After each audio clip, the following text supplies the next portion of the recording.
श्री गणेशाय नमः। श्री सोमनाथाय नमः। अथ सोमनाथ स्तोत्रम्। ॐ कुबेर इति धर्मात्मा श्रुतशीलसमन्वितः लिंगं प्रतिष्ठयामास न्यङ्कुमत्याश्च पूर्वतः। कौबेरात् पश्चिमे भागे सोमनाथेति विश्रुतं सम्पूज्य च यथेशानं न्यङ्कुमत्यास्तटे शुभे। स्तोत्रेणानेन चास्तौषि भक्त्या तं सर्वकामदम्।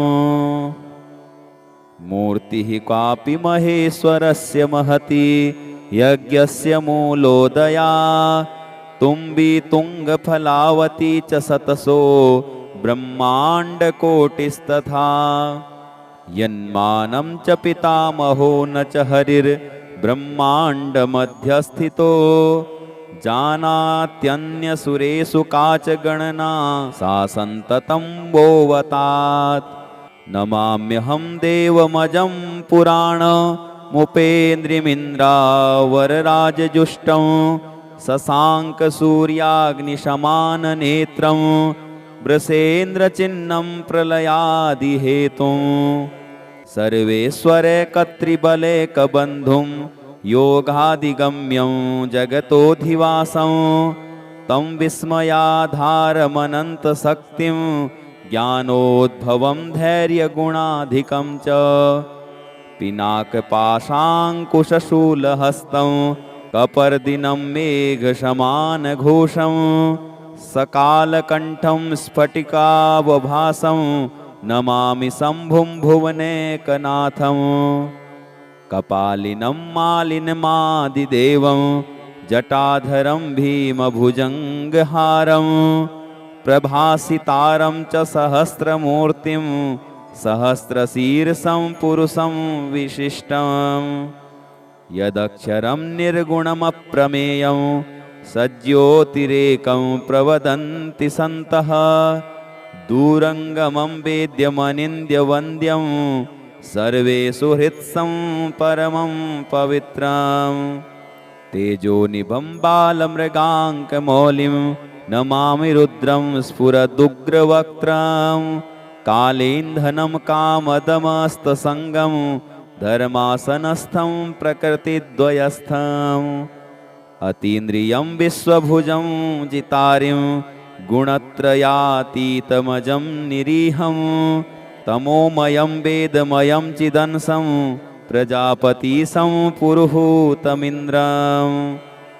अनागतैकध्वनिरूपमाद्यं ध्यायन्ति तं योगविदो यतीन्द्राः संसारपाशच्छिदुरं विमुक्तः पुनः पुनस्त्वां प्रणमामि देवं।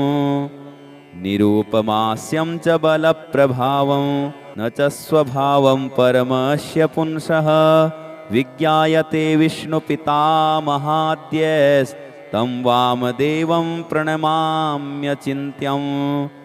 शिवं समाराध्य तमुग्रमूर्तिं पपौ समुद्रं भगवानगस्त्यः लेभे दिलीपोऽप्यखिलाश्च कामास्तं विश्वयोनिं शरणं प्रपद्ये।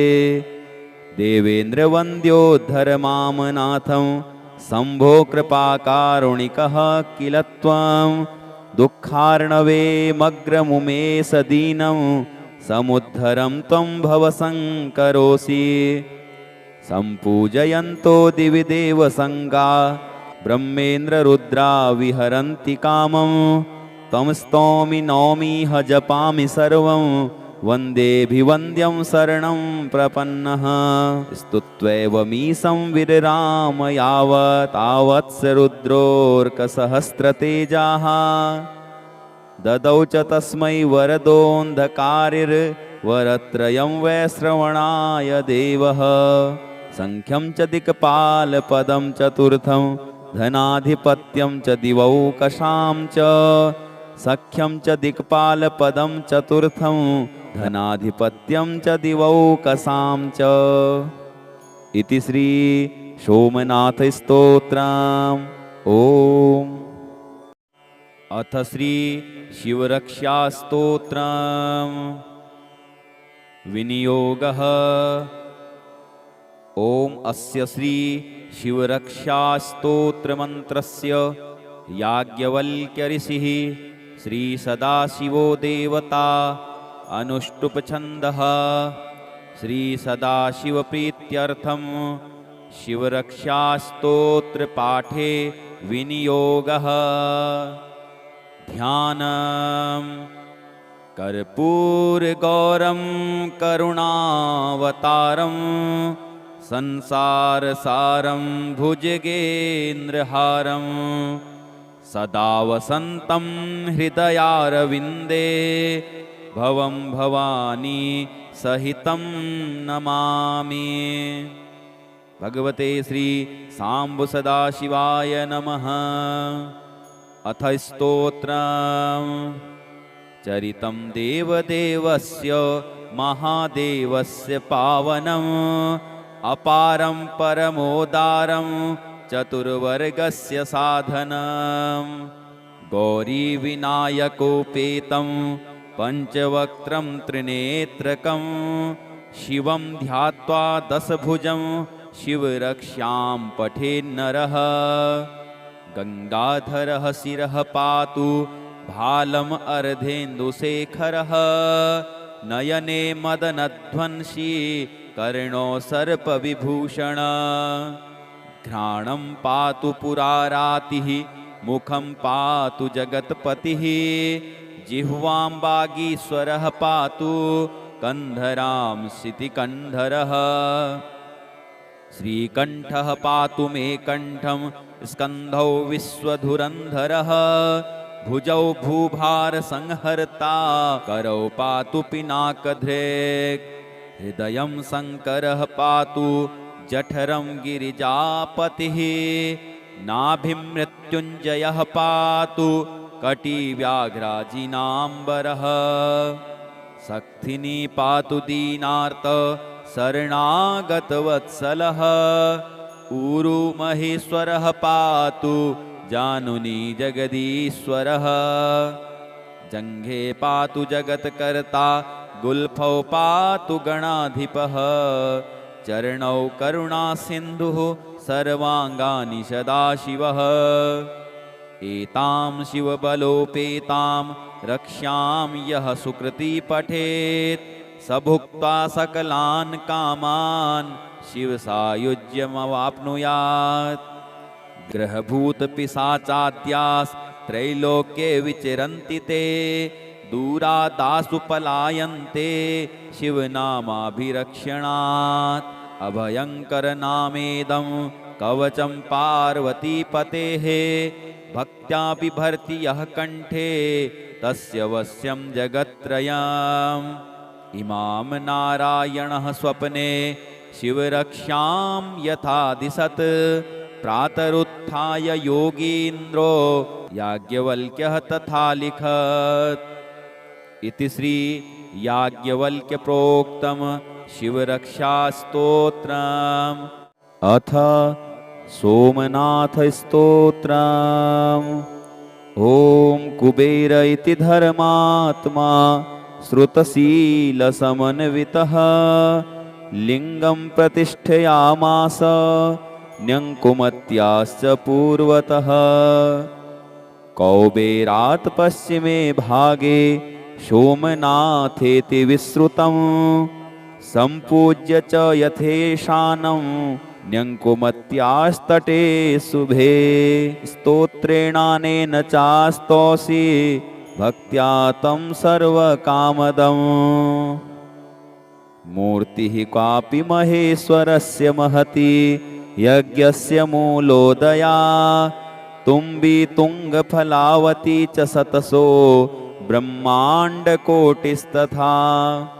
यन्मानं च पितामहो न च हरिर्ब्रह्माण्डमध्यस्थितो जानात्यन्यसुरेषु का च गणना सा सन्ततं वोवतात्। नमाम्यहं देवमजं पुराण मुपेन्द्रिमिन्द्रावरराजजुष्टं शशाङ्कसूर्याग्निशमाननेत्रं वृषेन्द्रचिह्नं प्रलयादिहेतुं सर्वेश्वरकर्तृबलैकबन्धुं योगादिगम्यं जगतोऽधिवासं तं विस्मयाधारमनन्तशक्तिं ज्ञानोद्भवं धैर्यगुणाधिकं च पिनाकपाशाङ्कुशशूलहस्तं कपर्दिनं मेघसमानघोषं सकालकण्ठं स्फटिकावभासं नमामि शम्भुं भुवनैकनाथं कपालिनं मालिनमादिदेवं जटाधरं भीमभुजङ्गहारं प्रभासितारं च सहस्रमूर्तिं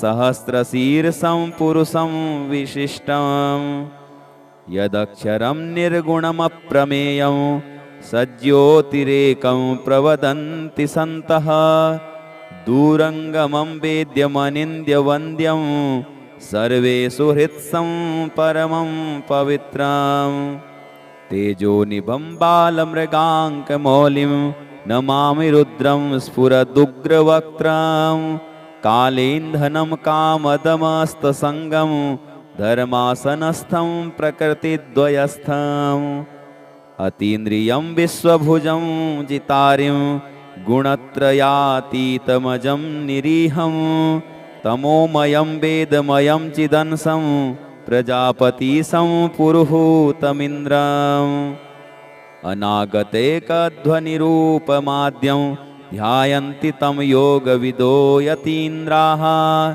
संसारपाशच्छिदुरं विमुक्तः पुनः पुनस्त्वां प्रणमामि देवं निरूपमास्यं च बलप्रभावं न च स्वभावं परमस्य पुंसः विज्ञायते विष्णुपितामहाद्यस्तं वामदेवं प्रणमाम्यचिन्त्यं शिवं समाराध्य तमुग्रमूर्तिं पपौ समुद्रं भगवानगस्त्यः लेभे दिलीपोऽप्यखिलाश्च कामास्तं विश्वयोनिं शरणं प्रपद्ये देवेन्द्रवन्द्योद्धर मां नाथं शम्भो कृपाकारुणिकः किल त्वं दुःखार्णवेमग्रमुमेश दीनं समुद्धरं त्वं भवशङ्करोषि सम्पूजयन्तो दिवि देवसङ्गा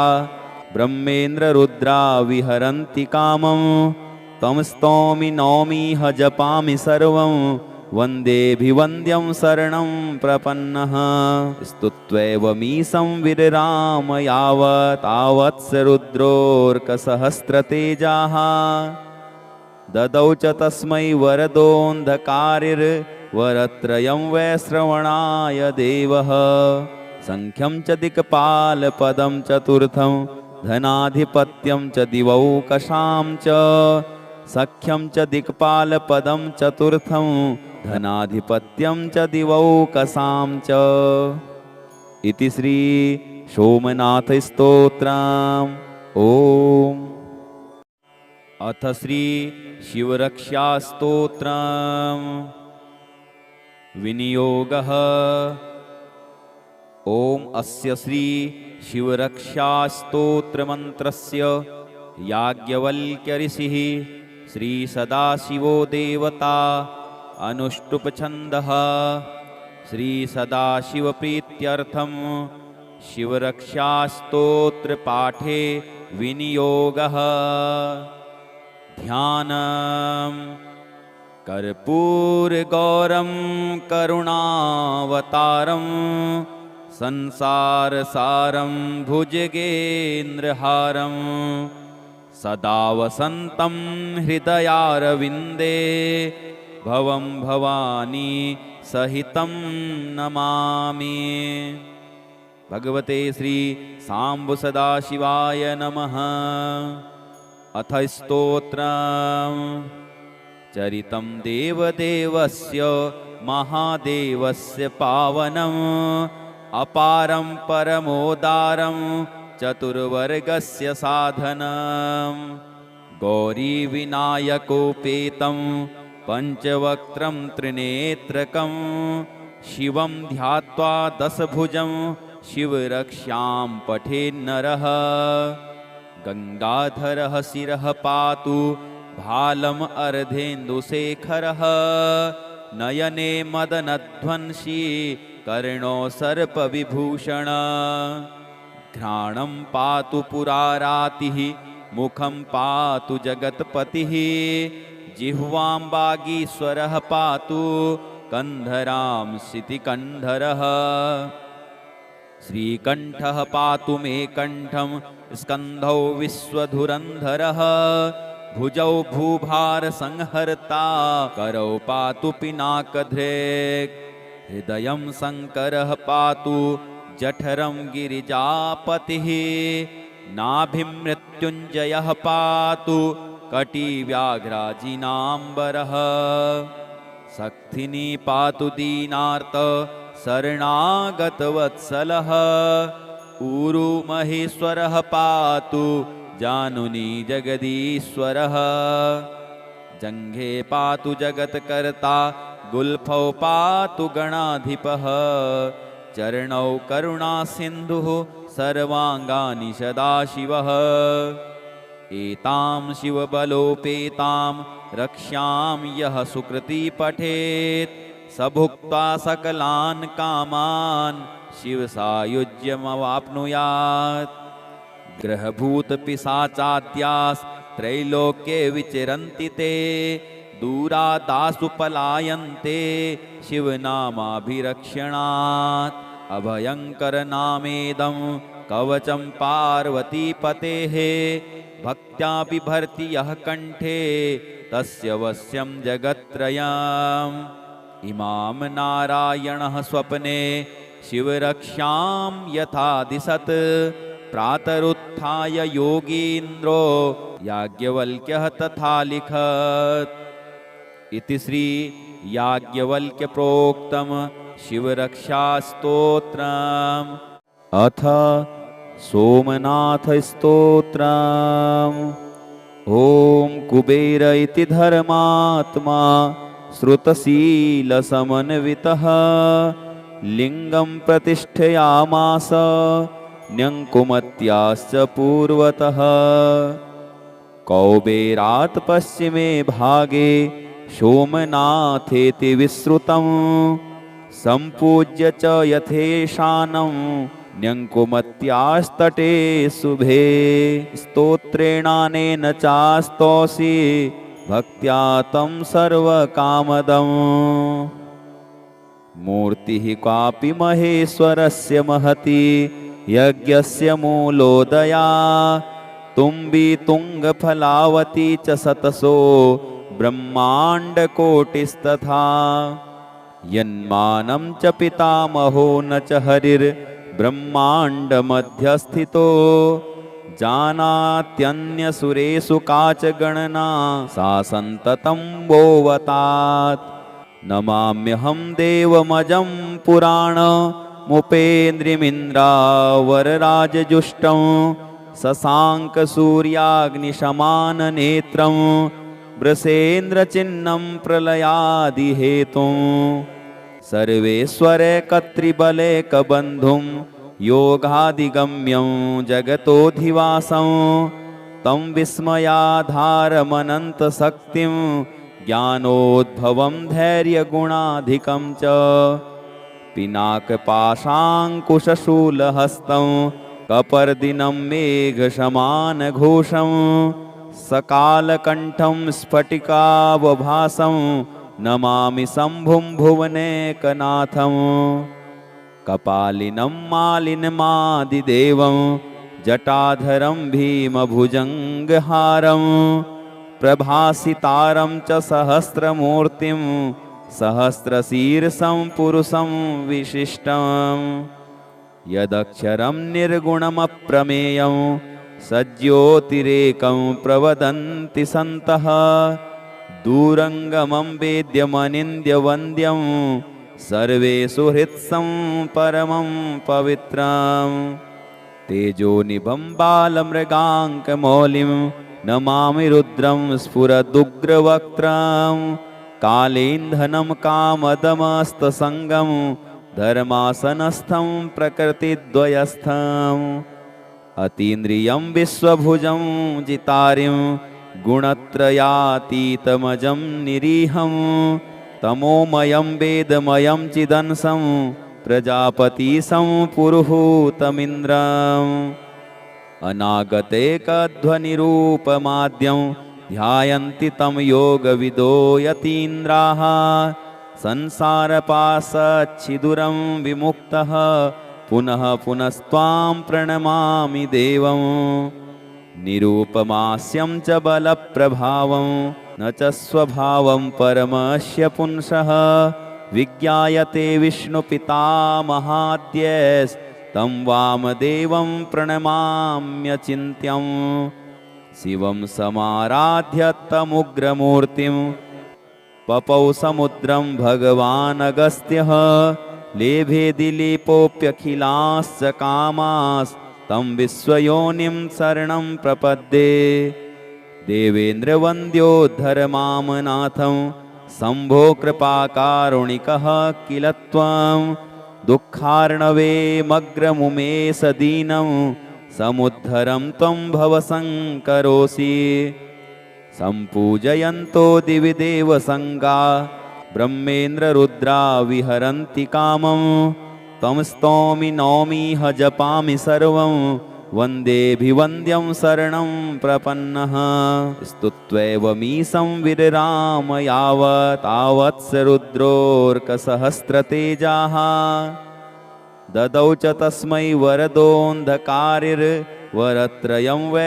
श्रवणाय देवः सङ्ख्यं च दिक्पालपदं चतुर्थं धनाधिपत्यं च दिवौकशां च सख्यं च दिक्पालपदं चतुर्थं धनाधिपत्यं च दिवौकशां च इति श्री सोमनाथस्तोत्रम् ॐ अथ श्री शिवरक्षास्तोत्रम् विनियोगः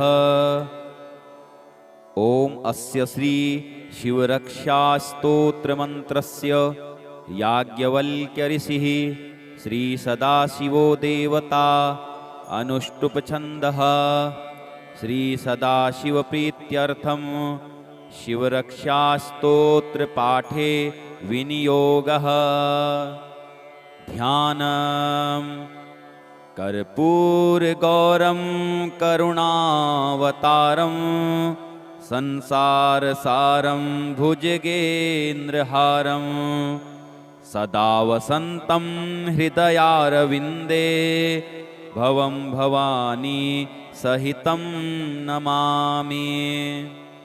भगवते श्री सांब सदाशिवाय नमः। अथ स्तोत्रम् चरितं देवदेवस्य महादेवस्य पावनम् अपारं परमोदारं चतुर्वर्गस्य साधनं गौरीविनायकोपेतं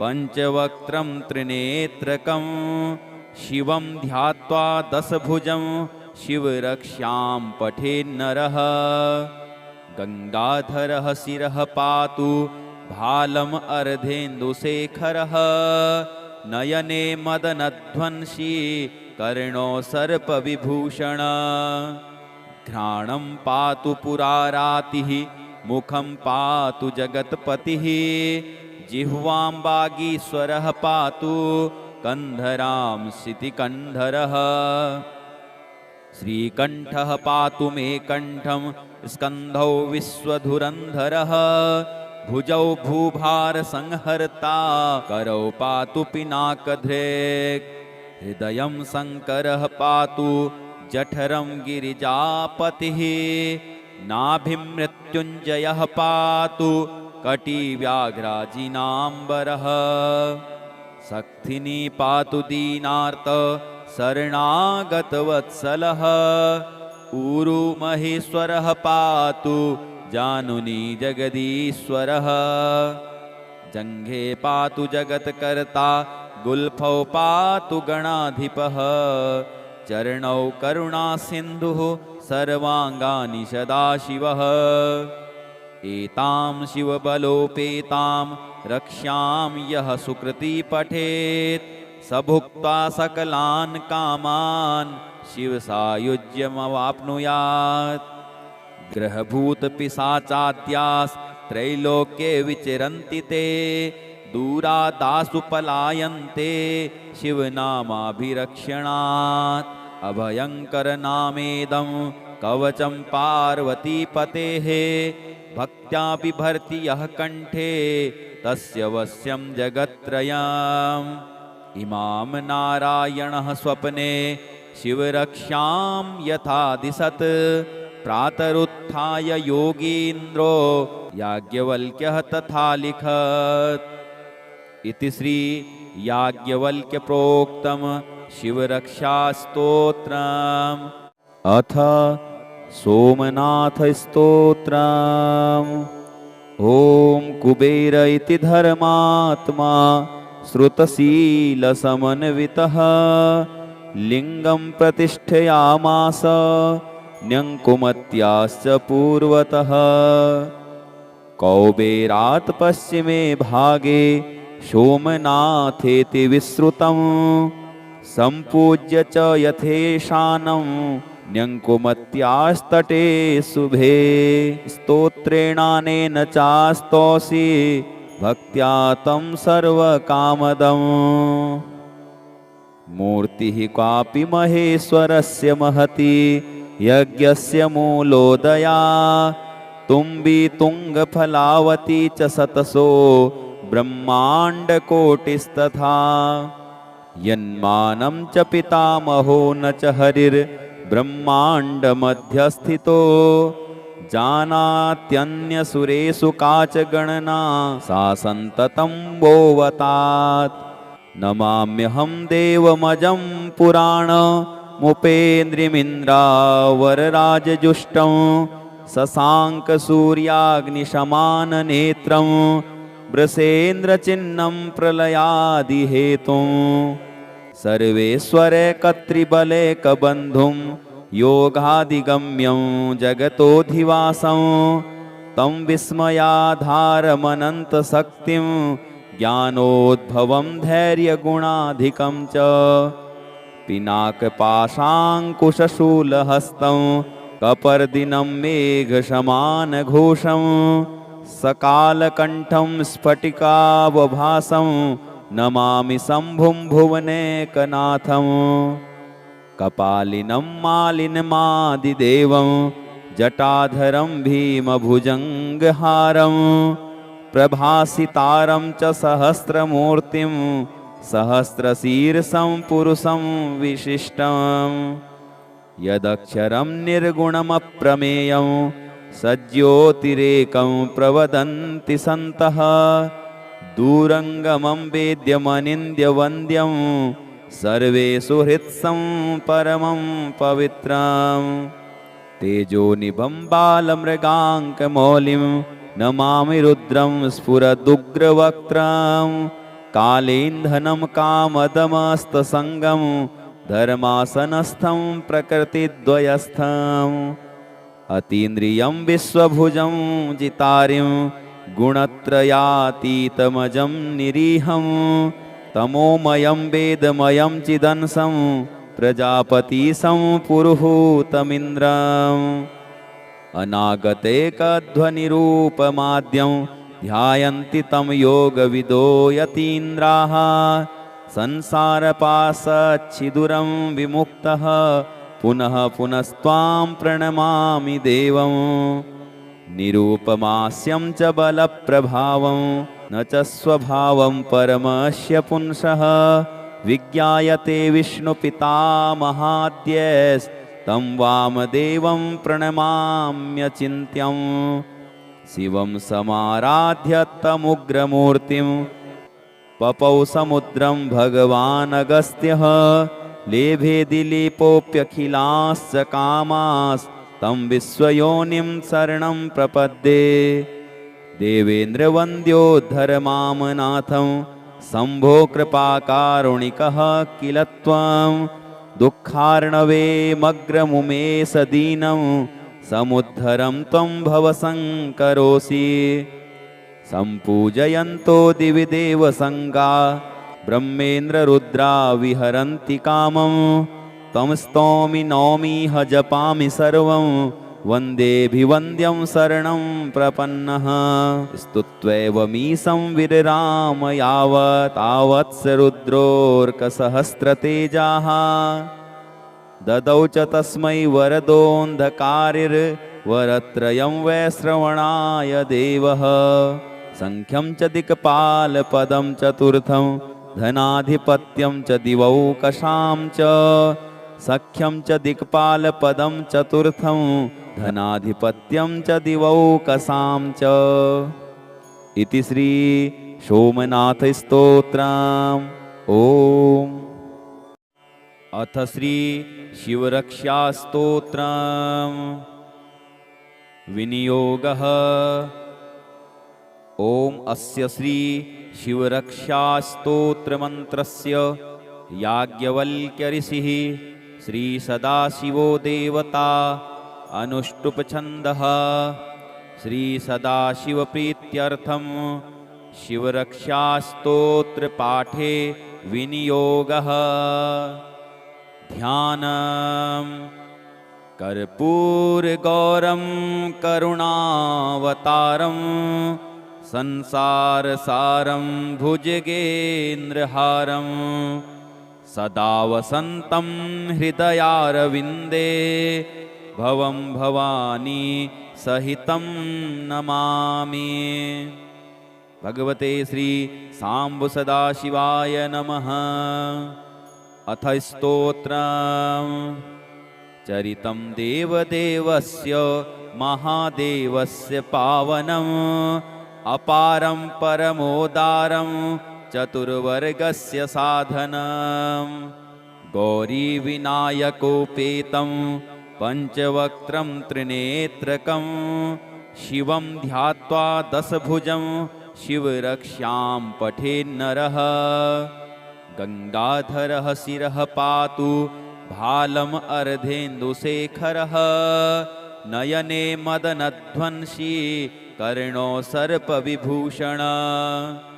घ्राणं पातु पुरारातिः मुखं पातु जगत्पतिः जिह्वां वागीश्वरः पातु कन्धरां शितिकण्ठरः। श्रीकण्ठः पातु मे कण्ठं स्कन्धौ विश्वधुरन्धरः भुजौ भूभारसंहर्ता करौ पातु पिनाकधृक्। हृदयं शङ्करः पातु जठरं गिरिजापतिः नाभिं मृत्युञ्जयः पातु कटिव्याघ्राजिनाम्बरः। शक्तिनी पातु दीनार्त शरणागतवत्सलः ऊरु महेश्वरः पातु जानुनी जगदीश्वरः। जङ्घे पातु जगत्कर्ता गुल्फौ पातु गणाधिपः चरणौ करुणासिन्धुः सर्वाङ्गानि सदाशिवः। एतां शिवबलोपेतां रक्ष्यां यः सुकृती पठेत् स भुक्त्वा सकलान् कामान् शिवसायुज्यमवाप्नुयात्। ग्रहभूतपिशाचाद्यास्त्रैलोक्ये विचरन्ति ते दूरादासु पलायन्ते शिवनामाभिरक्षणात्। अभयङ्करनामेदं कवचं पार्वतीपतेः भक्त्या बिभर्ति यः कण्ठे तस्य वश्यं जगत्त्रयम्। इमां नारायणः स्वप्ने शिवरक्षां यथा दिशत् प्रातरुत्थाय योगीन्द्रो याज्ञवल्क्यः तथा लिखत्। इति श्री याज्ञवल्क्य प्रोक्तम् शिवरक्षास्तोत्रम्। अथ सोमनाथस्तोत्रम्। ॐ कुबेर इति धर्मात्मा श्रुतशीलसमन्वितः लिङ्गं प्रतिष्ठयामास न्यङ्कुमत्याश्च पूर्वतः। कौबेरात् पश्चिमे भागे सोमनाथेति विश्रुतं सम्पूज्य च यथेशानं न्यङ्कुमत्यास्तटे शुभे स्तोत्रेणानेन चास्तौषि भक्त्या तं सर्वकामदम् मूर्तिः कापि महेश्वरस्य महती यज्ञस्य मूलोदया तुम्बी तुङ्गफलावती च सतसो ब्रह्माण्डकोटिस्तथा यन्मानं च पितामहो न च हरिर्ब्रह्माण्डमध्यस्थितो जानात्यन्यसुरेषु का च गणना सा सन्ततं वोवतात् नमाम्यहं देवमजं पुराणमुपेन्द्रिमिन्द्रावरराजजुष्टं शशाङ्कसूर्याग्निशमाननेत्रं वृषेन्द्रचिह्नं प्रलयादिहेतुं सर्वेश्वरैकत्रिबलैकबन्धुं योगादिगम्यं जगतोऽधिवासं तं विस्मयाधारमनन्तशक्तिं ज्ञानोद्भवं धैर्यगुणाधिकं च पिनाकपाशाङ्कुशशूलहस्तं कपर्दिनं मेघशमानघोषं सकालकण्ठं स्फटिकावभासं नमामि शम्भुं भुवनैकनाथं कपालिनं मालिनमादिदेवं जटाधरं भीमभुजङ्गहारं प्रभासितारं च सहस्रमूर्तिं सहस्रशीर्षं पुरुषं विशिष्टं यदक्षरं निर्गुणमप्रमेयं सज्योतिरेकं प्रवदन्ति सन्तः दूरङ्गमं वेद्यमनिन्द्यवन्द्यं सर्वेषु हृत्सं परमं पवित्रं तेजोनिभं बालमृगाङ्कमौलिं नमामि रुद्रं स्फुरदुग्रवक्त्रं कालेन्धनं कामदमस्तसङ्गं धर्मासनस्थं प्रकृतिद्वयस्थम् अतीन्द्रियं विश्वभुजं जितारिं गुणत्रयातीतमजं निरीहं तमोमयं वेदमयं चिदंसं प्रजापतिसं पुरुहूतमिन्द्रम् अनागतैकध्वनिरूपमाद्यं ध्यायन्ति तं योगविदो यतीन्द्राः संसारपाशच्छिदुरं विमुक्तः पुनः पुनस्त्वां प्रणमामि देवं निरूपमास्यं च बलप्रभावं न च स्वभावं परमस्य पुंसः विज्ञायते विष्णुपितामहाद्यस्तं वामदेवं प्रणमाम्यचिन्त्यं शिवं समाराध्य तमुग्रमूर्तिं पपौ समुद्रं भगवानगस्त्यः लेभे दिलीपोऽप्यखिलाश्च कामास्तं विश्वयोनिं शरणं प्रपद्ये देवेन्द्रवन्द्योद्धर मां नाथं शम्भो कृपाकारुणिकः किल त्वं दुःखार्णवेमग्रमुमेश दीनं समुद्धरं त्वं भवशङ्करोषि सम्पूजयन्तो दिवि देवसङ्गा ब्रह्मेन्द्ररुद्रा विहरन्ति कामं तं स्तौमि नौमिह जपामि सर्वं वन्देऽभिवन्द्यं शरणं प्रपन्नः स्तुत्वैवमीशं विरराम यावतावत्स रुद्रोऽर्कसहस्रतेजाः ददौ च तस्मै वरदोऽन्धकारिर्वरत्रयं वै श्रवणाय देवः सङ्ख्यं च दिक्पालपदं चतुर्थं धनाधिपत्यं च दिवौकशां च सख्यं च दिक्पालपदं चतुर्थं धनाधिपत्यं च दिवौकशां च इति श्री सोमनाथस्तोत्रम् ॐ अथ श्री शिवरक्षास्तोत्रम् विनियोगः ॐ अस्य श्री शिवरक्षास्तोत्रमन्त्रस्य याज्ञवल्क्यऋषिः श्री सदाशिवो देवता अनुष्टुप् छन्दः श्री सदाशिवप्रीत्यर्थं शिवरक्षास्तोत्रपाठे विनियोगः।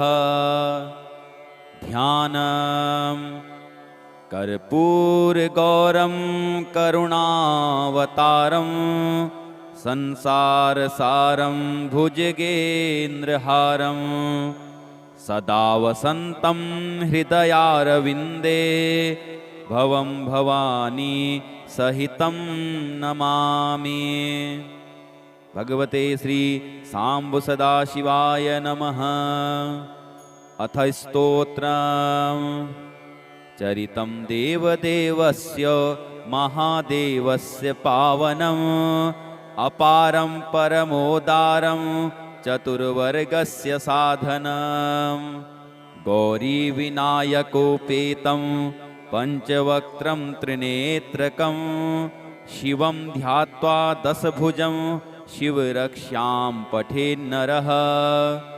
गंगाधरः शिरः पातु भालम् अर्धेन्दुशेखरः नयने मदनध्वंसी कर्णो सर्पविभूषण। घ्राणं पातु पुरारातिः मुखं पातु जगत्पतिः जिह्वां वागीश्वरः पातु कन्धरां शितिकण्ठरः। श्रीकण्ठः पातु मे कण्ठं स्कन्धौ विश्वधुरन्धरः भुजौ भूभारसंहर्ता करौ पातु पिनाकधृक्। हृदयं शङ्करः पातु जठरं गिरिजापतिः नाभिं मृत्युञ्जयः पातु कटिव्याघ्राजिनाम्बरः। शक्तिनी पातु दीनार्त शरणागतवत्सलः ऊरु महेश्वरः पातु जानुनी जगदीश्वरः।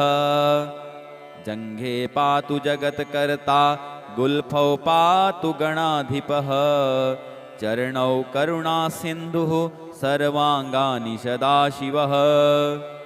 एतां शिवबलोपेतां रक्ष्यां यः सुकृती पठेत् स भुक्त्वा सकलान् कामान् शिवसायुज्यमवाप्नुयात्। ग्रहभूतपिशाचाद्यास्त्रैलोक्ये विचरन्ति ते दूरादासु पलायन्ते शिवनामाभिरक्षणात्। अभयङ्करनामेदं कवचं पार्वतीपतेः भक्त्या बिभर्ति यः कण्ठे तस्य वश्यं जगत्त्रयम्। इमां नारायणः स्वप्ने शिवरक्षां यथा दिशत् प्रातरुत्थाय योगीन्द्रो याज्ञवल्क्यः तथा लिखत्। इति श्री याज्ञवल्क्य प्रोक्तम् शिवरक्षास्तोत्रम्।